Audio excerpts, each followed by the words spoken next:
los bendiga a cada uno de ustedes, mis queridos hermanos. Qué bueno que estamos otra vez aquí y vamos a ver qué es lo que hoy nos tiene la palabra de Dios para todos nosotros, tanto para mí como para ustedes. Hay un dicho que dice que para ser bella hay que ver estrellas, pero yo no estoy con eso, porque esto me da mucho calor. Con el permiso de ustedes me lo quito. Se me empañan los lentes con eso.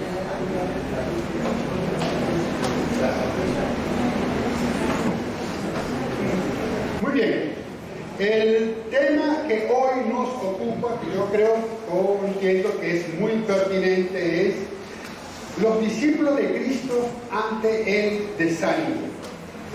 Fíjense que yo puse en el título los discípulos de Cristo, no puse el creyente, porque como sabemos muy bien, la mayoría de nosotros, hay una diferencia entre ser un creyente y un discípulo. Un creyente es más puntual, creyó y bueno, ya es algo, ok, estamos bien. Pero el discípulo es aquel que está en un continuo desarrollo, en un continuo crecimiento, en una continua obediencia, está en una continua disciplina de la oración, de la lectura de la Biblia, etc. Ese es el discípulo. Esa brevemente es la diferencia. Ese es otro tema, pero para que ustedes comprendan. Entonces la pregunta que nos ocupa hoy es: ¿puede un discípulo de Dios, de Cristo, un seguidor de Cristo, un discípulo verdadero, caer en desánimo? ¿Qué creen ustedes? La respuesta es sí. Sí. Si nos ponemos a ver en base a lo que la Biblia nos dice, en base a la experiencia personal de cada uno de nosotros y lo que hemos observado en otros, sí, queridos hermanos. No es el debería ser, pero sucede. Un discípulo de Cristo puede caer en desánimo. Ahora bien, esto es peligroso. No debemos tomarlo a la ligera. El desánimo es peligroso. Yo soy el que digo que el desánimo es una de las herramientas más poderosas del enemigo para inutilizar a los discípulos de Cristo. El desánimo nos quita las fuerzas. El desánimo nos hace sentirnos sin gozo, sin alegría. El desánimo nos hace sentirnos opacados, que no tenemos ya ni esperanza, no tenemos ya nada que pensar ni en un futuro que luchar. Es algo peligroso. La misma Biblia nos dice que es como una enfermedad. El pasaje de Proverbios, hermanos, si lo pueden poner por favor. El pasaje de Proverbios en la versión NDI nos ilustra sobre eso. Gran remedio es el corazón alegre, pero el ánimo decaído, o sea, el desanimado, seca los huesos. Es como una enfermedad que te corroe los huesos aquí. Entonces no debemos tomar ligera cuando estemos desanimados, porque eso ocurre, pero que debemos hacer algo.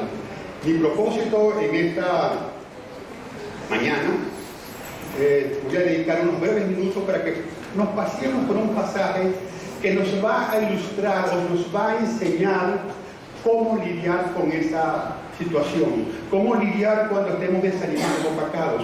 Por definición, el desánimo es que no tenemos fuerzas, que no tenemos ánimo, desánimo, no hay fuerza. Estamos simplemente inutilizados, y así es como nos quiere el diablo, inutilizados. Pero vamos a ver lo que la Biblia nos dice. Vamos a leer el pasaje básico. Esta es la historia de unos discípulos de Cristo. La historia es de dos discípulos de Cristo. No eran de los 11, de los 12, mejor dicho, porque ya quedaron 11. No eran de los 12, eran otros de los discípulos de Cristo aquí. Sabemos por el texto bíblico que uno se llamaba Cleofas, no sabemos el nombre del otro. Pero vamos a leer primero la historia y luego vamos a irlo comentando y vemos qué aprendemos ahí. El contexto, es importante el contexto del pasaje, es que ellos vienen de Jerusalén y que acababa de pasar en Jerusalén. Crucificaron a Jesucristo, lo mataron, lo crucificaron, y eso los derrotó, y eso les desanimó, y eso los volvió completamente desesperados aquí. Entonces, en ese contexto está esta historia. Vamos a leerla. Es largo el pasaje, pero vamos a tener todo ese vistazo. Dice así: he aquí, dos de ellos, discípulos, iban el mismo día a una aldea llamada Emaús, que estaba a 60 estadios de Jerusalén. Son como 11 kilómetros. 11 kilómetros como de aquí a Caracas, aproximadamente. E iban hablando entre sí de todas aquellas cosas que habían acontecido.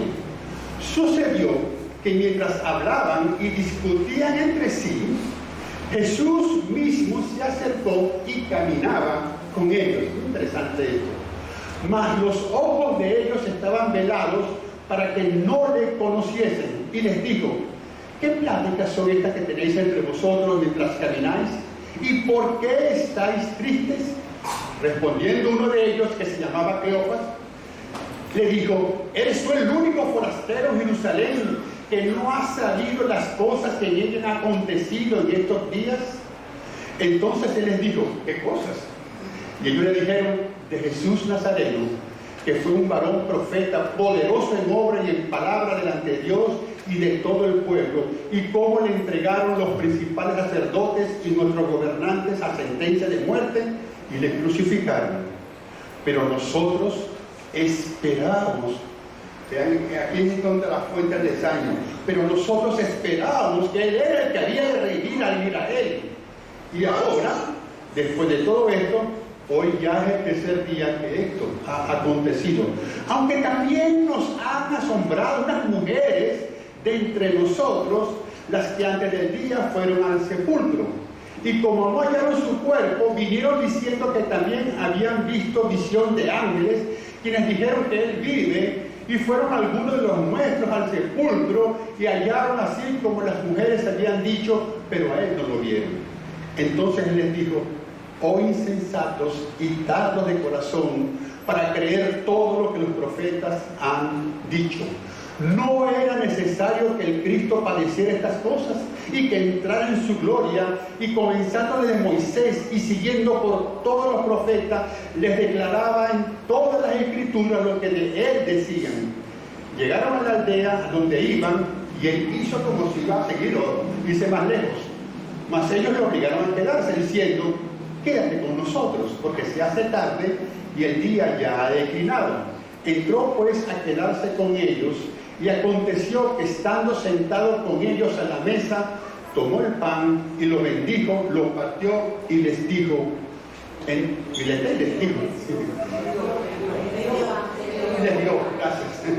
dio. Entonces les fueron abiertos los ojos y le reconocieron, mas él desapareció de su vista. Y se decían el uno al otro: ¿no ardía nuestro corazón en nosotros mientras nos hablaba en el camino y cuando nos abría las escrituras? Y levantándose en la misma hora, volvieron a Jerusalén y hallaron a los 11 reunidos y a los que estaban con ellos.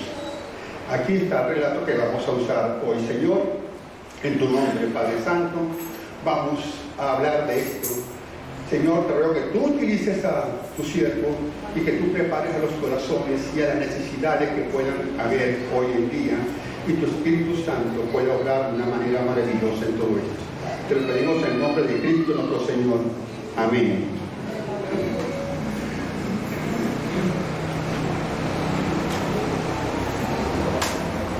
Ok, hermano, vamos a seguir la historia, y en la historia vamos a ir aprendiendo.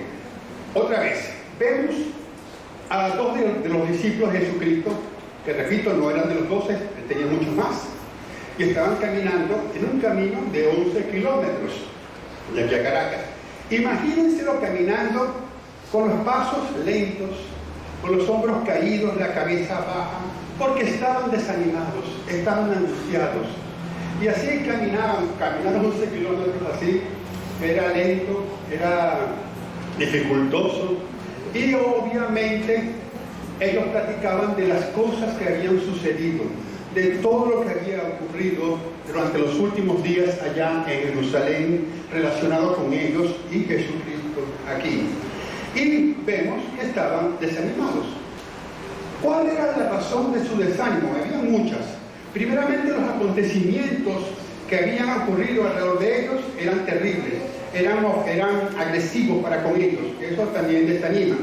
No solamente eso, sino que ellos, digamos así, tuvieron una gran esperanza en Jesucristo, le siguieron, dejaron todo. Ellos abandonaron inclusive a familiares o sus bienes para seguir a Jesucristo. Ellos depositaron toda su esperanza en Él.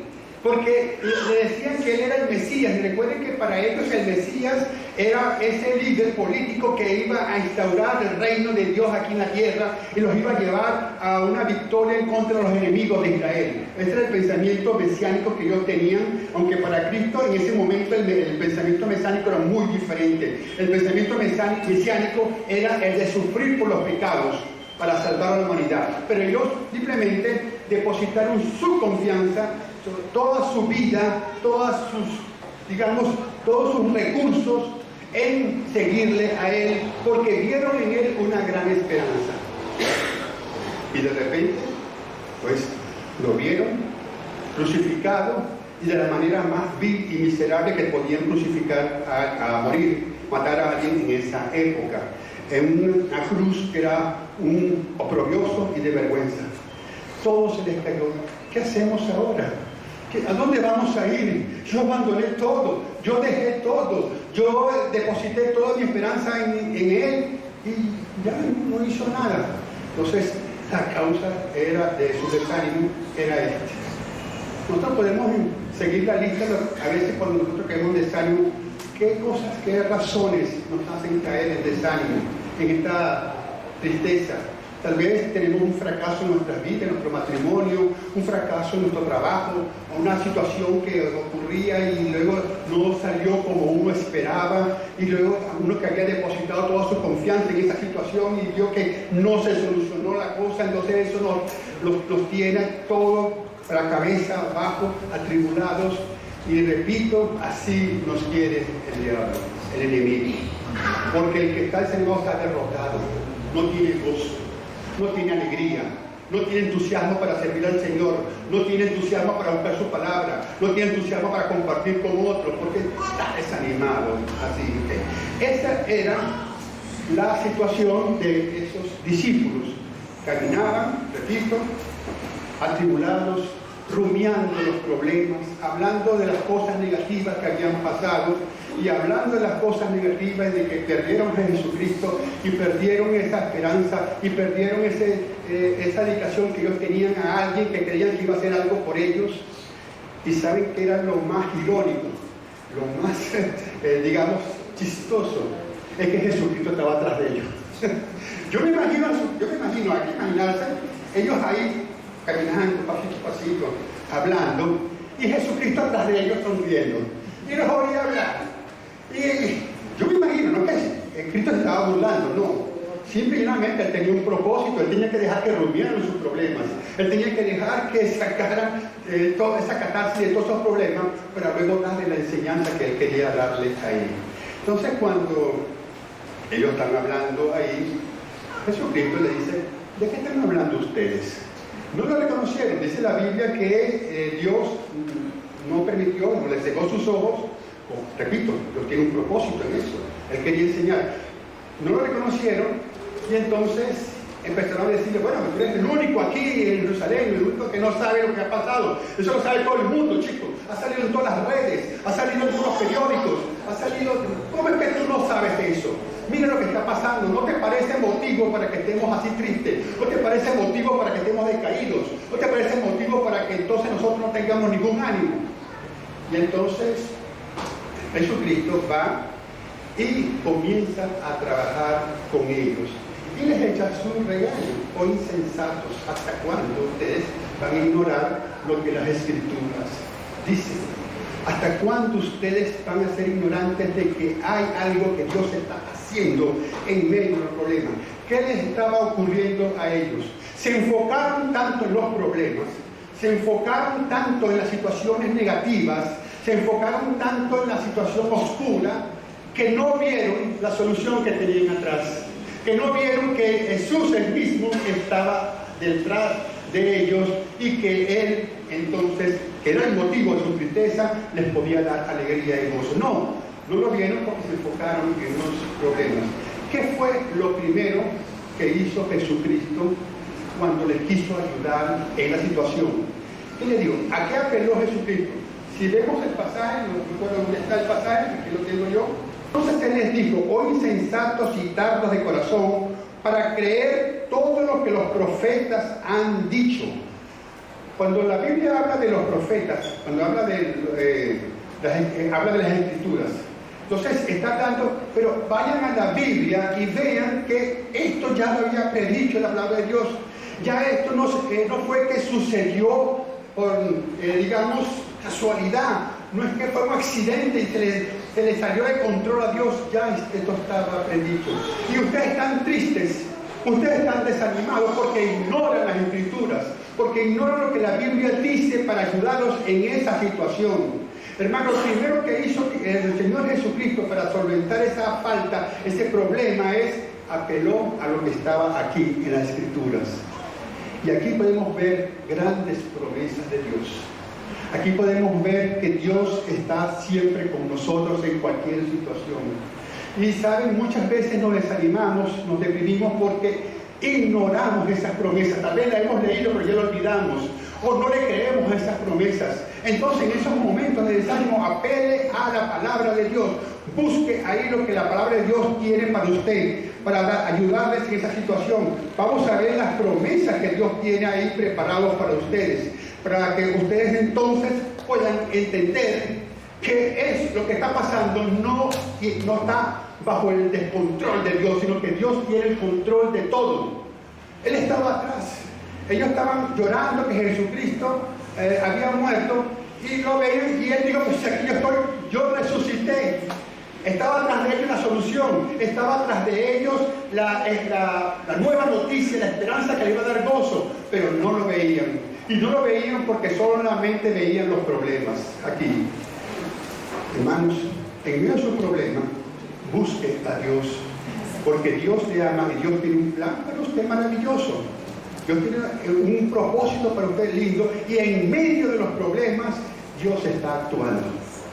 En el problema, aunque no lo veamos, Dios está en control ahí. Entonces, hay muchas promesas ahí. Me gustaría leer Isaías 41:10 para leer esa promesa. Ya está. Esto está en la Biblia, hermano, aunque usted no lo crea. Y de esto, muchas parecidas. Yo puedo estar aquí leyendo por horas enteras, grandes promesas. El asunto es si usted cree en esas promesas, porque yo sí. Dice así: así que no temas, porque yo estoy contigo. Jesús estaba con ellos llorando, ellos rumiando sus dolores, y Jesús está con ellos. No te angusties, porque yo soy tu Dios. Te fortaleceré y te ayudaré, te sostendré con mi diestra victoriosa. Hermanos, escriban eso en un cuadernito y tenganlo siempre a mano cuando se sientan desanimados, porque yo le creo a Dios. Yo creo un Dios que no está meramente en un papel. Yo creo un Dios real, un Dios vivo, un Dios en el cual yo he depositado mi fe y sé que nunca me defraudará. Sí, me puedo desanimar porque a veces tengo falta de fe, pero yo sé en quién he creído. Como dijo Pablo, yo sé en quién he creído y que Él es poderoso para ayudarme hasta ese último día. Así. Entonces, hermanos, esta es una gran solución. Busquen la palabra de Dios. Y otra vez, como lo hizo Jesucristo, sienta que Cristo está con usted. Cuando Jesús se fue, dijo, no los voy a dejar desamparados. Yo estaré con ustedes todos los días hasta el fin del mundo. Hasta el fin del mundo. Dios promete su palabra que Él va a estar con nosotros. ¿Va a haber problemas? Claro que sí. ¿Va a haber situaciones terribles? Claro que sí. Lamentablemente eso es una realidad que debemos nosotros entenderlo. Pero lo bueno es que como cristianos tenemos la presencia de Dios que nos da esperanza y nos da consuelo y fuerzas. Yo le dije a mi esposa, yo no sé cómo hacen los que no tienen a Dios en medio de situaciones como esta. Bueno, sí lo sé, se suicidan o se desesperan, caen en la droga, etcétera, etcétera. Pero los cristianos tenemos a el Señor que nos da fuerza y que nos acompaña siempre. Yo siempre recuerdo una experiencia del apóstol Pablo. Y aquí vemos a un Pablo desanimado. Como les digo, los discípulos podemos desanimarnos. Vamos a leer 2 Timoteo capítulo 4, los versículos 16 al 18, y vemos esta historia. Dice así, está hablando Pablo, que está preso. Él está preso en este momento. Dice, en mi primera defensa nadie me respaldó. Se sintió solo. Eso trae angustia.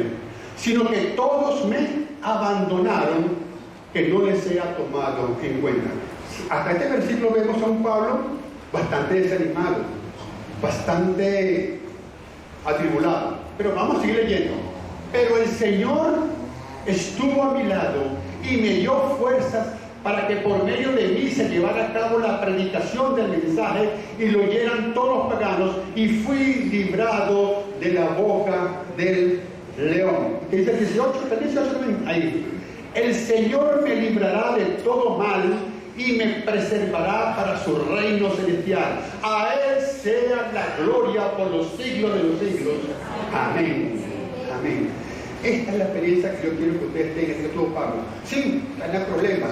Oye, estaba preso, lo acusaban de todo. Y encima se sintió abandonado por sus amigos, por sus compañeros. Pero ahí él volteó hacia atrás o a su lado, como quieran decirle, y vio que con él estaba Jesucristo. Y él está a mi lado. Y eso me da fuerzas.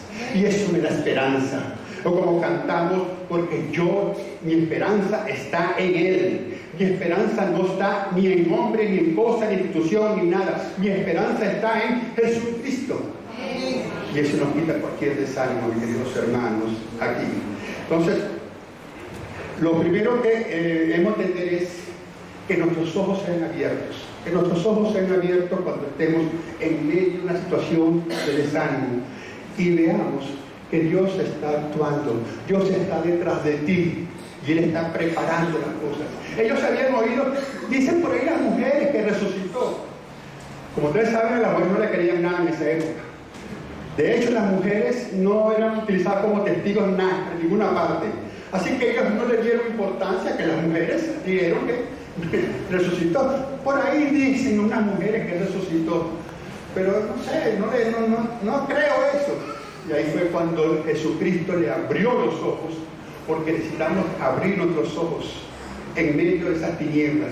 Necesitamos abrir los ojos en medio de esas situaciones desesperantes. Necesitamos abrir los ojos en medio de la angustia y ver que Dios está detrás de nosotros y ya hizo la obra. Ya la hizo, hermano, ya la hizo. En el caso de ellos, ya la hizo, resucitó, Dios llorando porque él había muerto. Entonces aquí estoy yo, ya resucité, pero llorando porque no volvieron atrás y vieron que Dios está obrando para tu beneficio, para tu bendición, para tu consuelo. Ya Dios hizo la obra. Confiemos en eso. Hermanos, si de algo aquí no nos acordamos lo que yo estoy diciendo, recuerden estas palabras: ya Dios hizo la obra. Y va a ser lo mejor para nosotros. El último punto, ya me están, son las 12. ¿Qué fue lo que ellos hicieron? Vamos a ver los últimos versículos, hermanos, 23 al 35. Vamos a ver otra solución para nuestro desánimo. Y con esto finalizo el tema. Dice así: y levantándose en la misma hora, volvieron a Jerusalén. Toma el detalle. Ellos caminaron de Jerusalén hasta, ¿dónde fue? Emaús, gracias, Emaús. 11 kilómetros. Yo me imagino que el viaje de ida fue largo, porque estaban desanimados, estaban rumiando. Pero inmediatamente ellos se devolvieron a Jerusalén. ¿Por qué? Y fíjense que lo hicieron en la misma hora y llegaron rápido. Si tardaron desde Jerusalén a Emaús, qué sé yo, 3-4 horas, de Jerusalén de Emaús a Jerusalén, tardaron, yo creo que ni 30 minutos ni una hora. ¿Por qué? Porque ya no estaban caminando como derrotados, ya caminaban con gozo, ya casi estaban bailando, corrían porque ahora ya ellos recibieron una buena noticia de que Dios estaba con ellos, de que Jesucristo había resucitado y había victoria, y corrieron, hermano, literalmente. Yo lo imagino corriendo, a menos que se haya montado un caballo o algo, pero llegaron rapidito ahí. Y entonces, ¿qué fue lo primero que ellos hicieron después de la solución que Cristo les dio? Es que fueron a buscar a los otros hermanos. Y ahí está la pasaje. Y ahí ahora volvieron a Jerusalén y hallaron a los 11 reunidos que los que estaban con ellos, que se decían, ha resucitado el Señor, verdaderamente y ha aparecido a Simón. Entonces ellos contaban las cosas que le habían acontecido en el camino y cómo le habían reconocido al partir el pan. Hermano, qué buena solución. Cuando usted esté triste, desanimado, hermano, venga a la iglesia, congréguese, busque a sus hermanos. ¿Por qué les digo yo todo esto? Le doy un ejemplo. Cuando Pedro negó a Jesucristo, cuando fue la negación de Pedro, ¿con quién estaba él? ¿Con los hermanos, con los discípulos? No, estaba con gente extraña, gente impía, allá en el patio del sumo sacerdote. Y por supuesto, el feedback que iba a recibir de esa gente no iba a ser nada positivo, nada bueno. Y ahí fue entonces que por esa influencia Pedro negó a Jesucristo. Hermano, cuando usted esté desanimado, ¿con quién se reúne usted a hablar de este tema? Con los impíos, que lo que le van a traer es un mensaje negativo, un mensaje que más bien lo va a hundir más. O usted va a buscar a los hermanos que en verdad tienen la solución, la confianza, la esperanza en todo lo que está ocurriendo. Usted necesita ese reforzamiento positivo. Usted no puede tener ese lenguaje negativo del mundo, ese lenguaje pesimista del mundo, ese es de ellos, pero que no lo contagie usted. Venga y congréguese, venga y busque a sus hermanos y juntos estimúlense en la fe del Señor y digan, no me importa lo que está pasando, yo sé que Dios tiene control de todo y aquí estamos orando, y aquí estamos congregándonos, y aquí estamos hablando, pero con términos positivos, porque aquí hay confianza y fe en el Señor Jesucristo. Esa es una de las funciones principales de la iglesia. No es la única, es una de las funciones principales. Por eso ellos rápidamente buscaron el apoyo y la ayuda de sus hermanos, se congregaron y eso les dio estímulo. Mis queridos hermanos, lo que yo siempre he dicho, ¿cómo es posible cuando alguien se sienta desanimado no venga a la iglesia? Es cuando más debe ir a la iglesia, pero sobre todo que la iglesia debe ser esa fortaleza, ese baluarte de paz, ese baluarte también de ánimo, de compañerismo y de amor para estimular a lo mejor en la vida de una persona desanimada. Somos llamados a eso, hermanos. ¿Hay problemas en la iglesia? Claro que sí. ¿Hay problemas en la familia? Que levante la mano aquí una familia que no tenga problemas. Todos tenemos problemas, pero somos familia. Y está el vínculo del amor. Y en medio de todos los problemas tenemos entonces un conocimiento divino que nos hace compartir con otros, ayudar a otros y estimularnos los unos a los otros. Que su lenguaje sea positivo y que su lenguaje sea siempre el estímulo para todos los que asisten aquí a esta congregación. Que Dios lo bendiga, mis queridos hermanos. Amén.